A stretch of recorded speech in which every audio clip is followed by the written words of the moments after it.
Hey there, 2030 Orioles update. We're in June, and as you can see here, things are looking pretty good. 37-24, sitting atop the AL East by 3.5 games. But as Kelly signed in Pam's yearbook in the office, what a long, strange trip it's been here. It's been an interesting season. Lots to get to. You can see the AL East is awesome again. Last place team is at 500, 30-30. First, second, third, and fifth in the wild card for the teams that aren't in first place. So, man, there's just no rest for the weary. That's probably not the right time to use this expression because we're not weary, but just a brutal division per usual. And expanded standings, our run differential is plus 64, so our Pythagorean win is exactly what our actual win-loss record is. And we're 9-9 in one-run games, 2 and 3 in extra inning games. And so, man, let's get to the injuries to start. Just absolutely crazy. The amount of injuries, the importance of the injuries, and then just the length of the injuries. So Walker Buehler, just today, June 10th, is ready for a rehab assignment. Our big free agent signing. We are sending him to AAA right here as we speak on a rehab assignment. So he'll go down there 2-3 starts maybe. So I'd imagine he'll be back last few days of June, I'm thinking. I'll probably do 3 starts, I'm thinking. So he hasn't played at all this year. That was a spring training injury. Then our number 2 starter, Vivian Delgado, fractured elbow, out for the season. He'll be back in 5 months. A real bummer because he put up 1.5 WAR through 10 starts, which, if you start 30 games, that's a 4.5 WAR pace. Was pitching quite well. Mike Angeletta, broken bone in his elbow. These elbows, man. He is also out for the season. He was off to a miserable start. You can see 79 plate appearances. His WAR was 0, a 49 OPS plus. He's able to maintain a replacement level WAR because his fielding's just phenomenal. He started the year as a utility type guy for us. He's getting some time at second base. He had a really nice season for us last year as a rookie. He put up 2.7 WAR in 122 games. And so I was really hoping he was going to have time to come around, figure it out.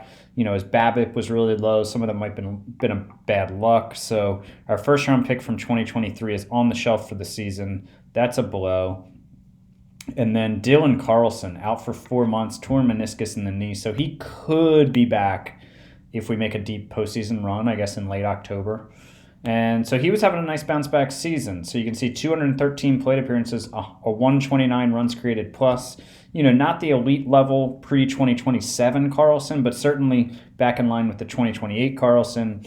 A 3.5 win player with, a bat that's 25 to 30% above league average. All-star caliber performance, borderline all-star caliber performance out of Carlson to start the year. So that's obviously a huge loss. We do luckily have a lot of depth in the minor leagues and prospects in outfield, but anytime you're losing middle of the order bat, that's not great.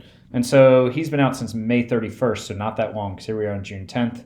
And Angeletta's injury, actually I should have been telling you where these injuries.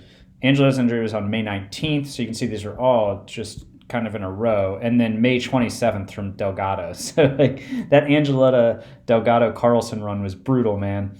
And then Mitchell Stone, a guy who has been a very reliable arm for me the last few years. You can see primarily bullpen, but throwing a lot of innings, 1.3, 1.2, 1.4 WAR, just a really reliable bullpen arm. And also a guy, as you can see, that I put in the rotation when I have injuries like I have this season. And, 7 starts last year, 8 the year before that. Then he was in my rotation the year before that. So 200 games, 77 starts, really solid depth piece for me. And the fact that he can start. But on April 14th, he ruptured his UCL. He's out for 10 more months. So, he's looking at maybe being ready for next year. But he's 32. So we'll see. We'll see what happens with old Mitchell. Asa Lacy, man, the heartbreak continues. He tore his flexor tendon in his elbow. I mean, he's just done. He's done. To be honest, he's owed $20.5 million next year. And I don't know, I might DFA him after the season.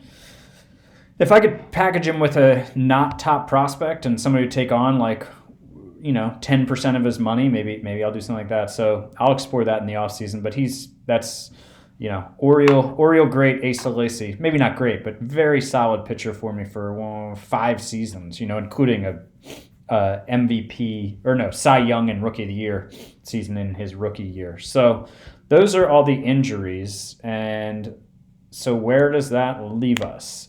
Let's start with the pitching staff here, because I did make a trade. I brought in Christopher Sanchez. And Sanchez is a 33-year-old who was in DC on the last year of a deal paying him $16.8 million, but the Phillies had traded him to the Nats. We're eating 35% of that. Then I got the Nats eat another 10%, so we're only paying 55% of that $16.8 million. He was having a really nice season. He's put up 1.8 WAR for the Nats, 12 starts. I just traded for him a few days ago. I thought about going out and just getting a total ace, and I still might. The price is just so high, right? And it might be worth it this year, though, because I've got a really good team, haven't won the World Series yet. But so Sanchez, I really like his extreme ground ball, but primarily his movement rating. Love that in Camden Yards. He suppresses home runs. We need guys who can do that. He's bounced around a bit. You can see last year between DC and Philly, he put up 2.5 WAR. The year before that, between New York and Cleveland, put up 3.1 WAR. This guy's been traded a lot, I guess. Let's see.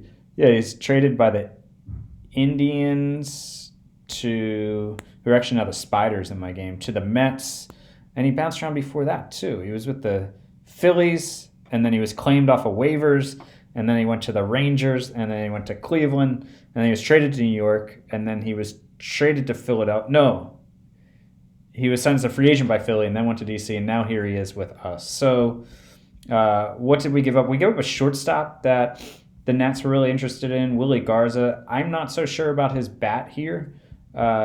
He could always get better with the bat, but I don't know about all that. He's a good fielder though. He can play every infield position, but he hasn't really done much in rookie ball. They have him in A ball. He was a minor league free agent signing for me, so a scouting discovery when he was young. So I thought that was well worth it. The Nats liked him a lot for some reason. I kind of was exploring what pieces they wanted for him, and all the other guys that they wanted for him was kind of like, sure, I'll do that, but I'd rather not. And I found the one guy who they kind of overvalued, and I was like, sure, absolutely, I'll give you this 20-year-old in rookie ball doing nothing. So Sanchez is into the rotation. What else is going on with pitching? Well, Luis Patino is leading all pitchers in WAR, 2.8 WAR, on pace for 7.3. He started last year similarly and then ended up right around his normal 4 WAR.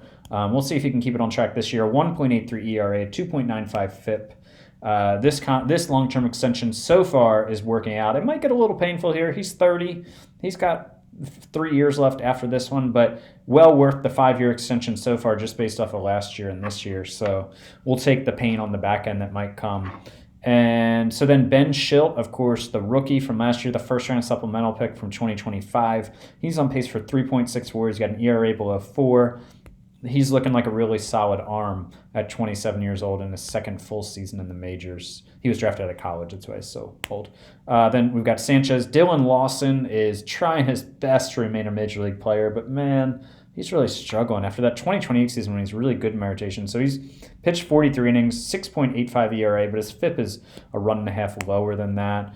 But, he's going to need to be replaced here. When Buehler's back, Lawson's going to be out of the rotation and hopefully can find his legs under him a bit in the bullpen.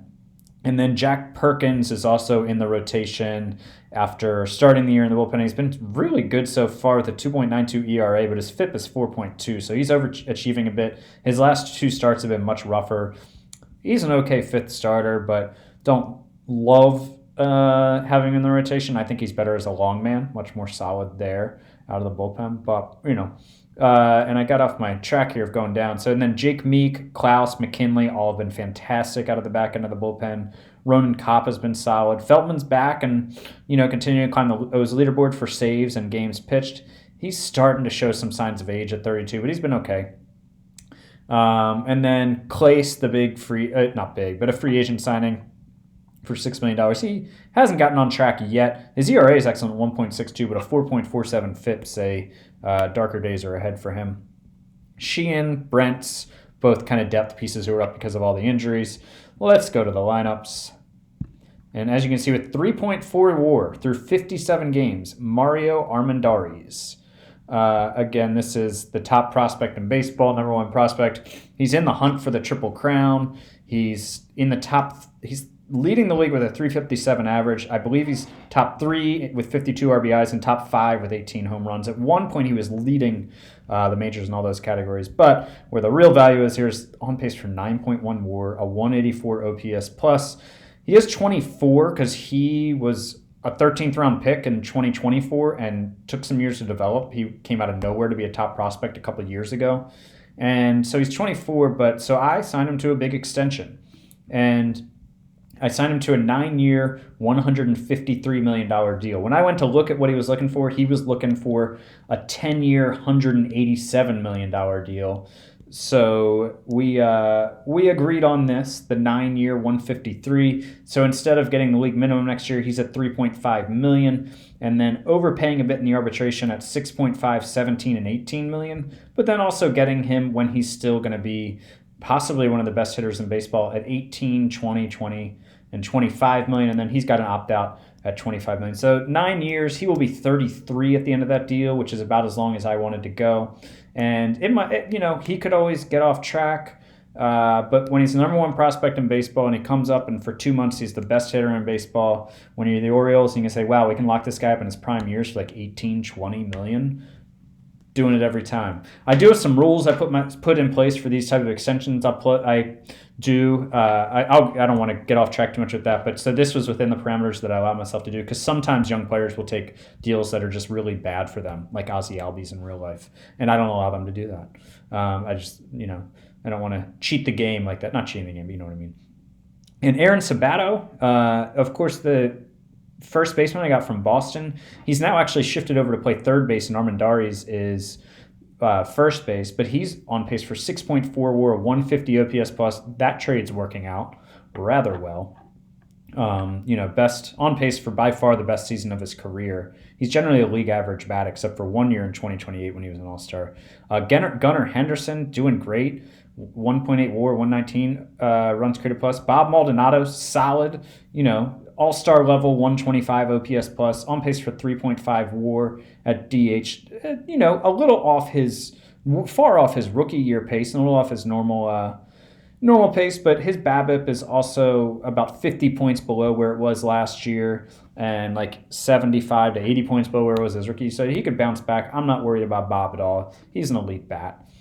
Jordan Williams in center field has been solid. Ricky Perez is a young guy at 23, getting a look now that Dylan Carlson is out. He's like my 4th, 5th outfielder. He'll get some time. Mike Gerber is the guy inheriting the left field job from Carlson for now. A 28-year-old who has done nothing but just crush the ball at every level. And so I'm giving him a chance. In 80 plate appearances at a 101 OPS plus. We'll see. The leash is short with him, but he's out of options. So we'll see what happens. Weinberger has not bounced back. But if you look at 2 years ago, and he's great for me at a 314 BABIP. This year's BABIP is 211.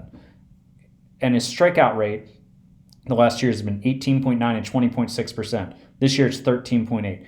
That tells me that he's suffered a lot of bad luck. This 78 OPS plus is going to come up. All these numbers are going to come up. I'm not sure I have an elite right field bat like I thought he did after 2028, but I think he's going to bounce back and be solid based off of those numbers.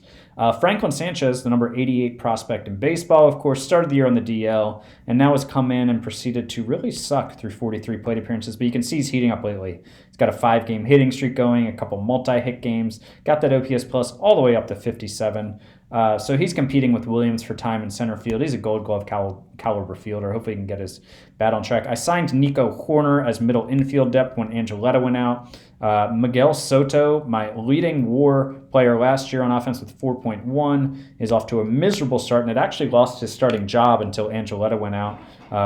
So he's now playing second base instead of third with a 62 OPS plus. You can see here, Armendariz is at first, Soto at second, Sabato at third.